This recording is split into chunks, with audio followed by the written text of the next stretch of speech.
Oi, eu sou a Carol, esse é Horizontes Internos, um espaço para pensar na vida enquanto ela acontece. E hoje eu quero falar sobre esse cansaço silencioso que começa a aparecer quando a gente passa tempo demais sendo quem a gente não é. Chega uma hora que a gente cansa e algumas coisas simplesmente param de fazer sentido. Eu acho que eu tentei me ajustar a minha vida inteira. Isso é bem triste, né? Eu nunca me questionei muito, mas um dia eu me fiz uma pergunta: quem eu realmente sou e o que eu deixei para trás nesse caminho que eu trilhei até aqui? Na verdade, são duas perguntas, né? Quem me conhece sabe que quando eu era criança, eu tinha uma personalidade um pouco peculiar. E como todo mundo, eu também fui me moldando ali conforme eu crescia. O curioso é que eu não virei uma outra pessoa de uma vez só. Eu só fui me ajustando um pouquinho aqui, um pouquinho ali, até que um dia eu percebi que talvez eu estivesse vivendo mais versões e não sendo quem eu realmente sou. Só que o fato é que para cada pessoa que a gente conhece, a gente acaba criando uma versão diferente de nós mesmos. E eu fico pensando até que ponto isso é errado e se isso é errado.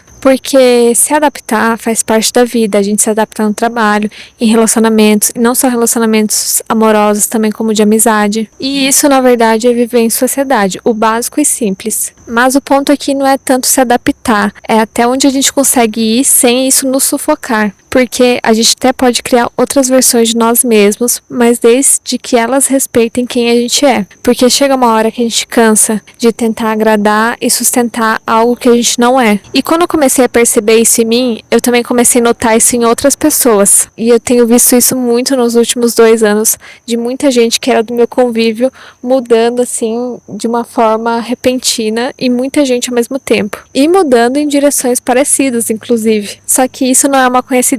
Isso é cansaço. Cansaço de tentar caber em lugares que não eram para eles. Porque ninguém consegue sustentar um personagem por muito tempo.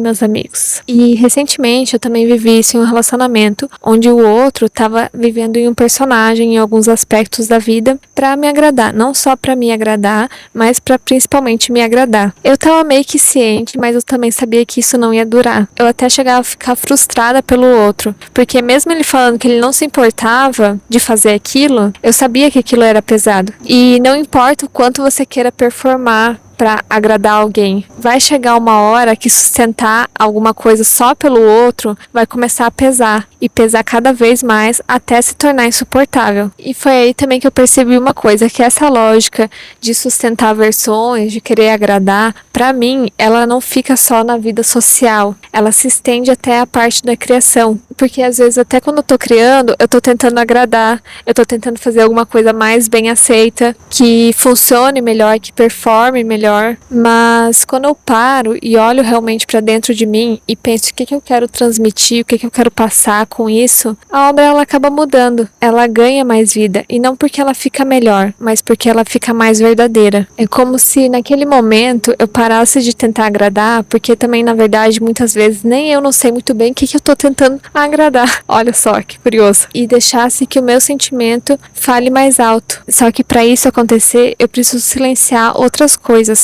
E para mim, o que pede silêncio é o mundo externo, as expectativas, as referências, as vozes externas. Porque quando tudo fica alto demais, eu já não sei mais nem o que é meu. E quando eu consigo me escutar de verdade, eu consigo transbordar quem eu sou. E eu acho o máximo quando alguém fala que dá pra ver que fui eu que fiz aquilo, porque eu sinto que eu consegui realmente transmitir um pouco da Carol, transbordar um pouco de mim pras coisas que eu faço. E ser nós mesmos, repito, ser nós mesmos é a única coisa que nos diferencia. E quando a gente se perde, é triste demais, porque daí a gente vai tentar ficar cabendo em caixinhas que não são nossas. E agora eu te pergunto, tu sabe quem tu é? Na verdade, será que alguém tem plena certeza de quem é? A autenticidade, ela não vai desabrochar se ela não tiver espaço. Profundo isso aí, é profundo. E sabe quando compra aquelas flores de corte e elas vêm com uma redezinha? Se aquela redezinha não for tirada, a flor não vai poder se abrir, porque ela não vai ter espaço para isso. Aí eu te pergunto, meu amigo, minha amiga, como que tu quer ser você mesmo se tu tá se enchendo de coisas que não são suas, coisas dos outros? Não vai sobrar espaço. Simplesmente não te cabe aí, porque tá cheio de coisas dos outros, olha só. Chega até essa coça. A mente, ela fica cansada de tanta informação, tanta expectativa, tanta voz externa. E no fundo, ser a gente mesmo é muito mais fácil. Então, por que diabos parece ser tão difícil, hein, Carol? Me fala, me diga. E talvez seja porque a nossa essência tá ali, escondida embaixo de um monte de coisas que não nos pertencem. Coisas que a gente achou que eram nossas, mas que na verdade não são. E o que eu tenho pra te dizer é, vai viver. Foca no básico bem feito, sabe? Aquele feijãozinho com arroz. Que é isso aqui no meu braço? Ai, sai! Meu Deus do céu, tá maluco? Respira, volta às origens, porque tu não precisa de coisa nova. Tu já tem o suficiente aí dentro de ti, o suficiente pra esse momento. O que tu precisa fazer agora é olhar pra dentro e separar o que é teu e o que não é, o que faz sentido e o que não faz. Porque talvez agora seja a hora de parar de ficar sentindo de um monte de coisa que não faz sentido pra ti, minha filha. Não faz. Porque às vezes esse cansaço aí que tá sentindo é só o teu corpo pedindo socorro, porque ele já não tá mais aguentando. Escute os sinais do seu corpo, isso é muito importante. E esse foi o segundo episódio do Horizontes Internos. Espero que você tenha gostado. Obrigada por escutar até aqui. Deixa aqui nos comentários o que tu achou, que eu vou amar saber. E até o próximo episódio. Beijo. Ai, ai.